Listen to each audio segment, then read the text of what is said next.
నాంపల్లి అగ్ని ప్రమాద ఘటనలో సహాయక చర్యలు ముగిశాయి. 22 గంటల పాటు శ్రమించి ఎట్టకేలకు అగ్ని ప్రమాదంలో చిక్కుకున్న 5గురిని పోలీసులు గుర్తించారు. ఫర్నిచర్ గోదాంలో జరిగిన ఫైర్ యాక్సిడెంట్లో చిక్కుకున్న వారంతా మరణించారు.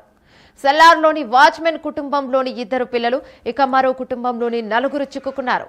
వారి జాడ కోసం పోలీసులు వెతికారు. అలా 5 మృతదేహాలను గుర్తించారు.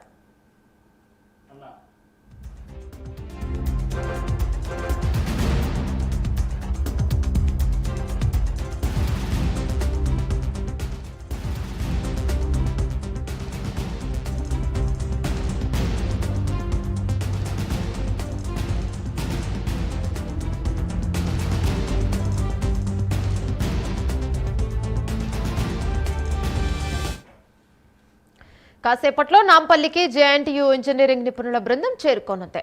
నిన్నటి నుంచి బిల్డింగ్ సెల్లార్లు తగలబడుతున్నాయి. సెల్లార్లకు రంధ్రాలు పడి పొగ పైకి వస్తుంది. భవనం దృఢత్వంపై అధికారులు అనుమానం వ్యక్తం చేస్తున్నారు. భవనాన్ని తనిఖీ చేసి నిపుణుల బృందం నివేదిక ఇవ్వనుంది.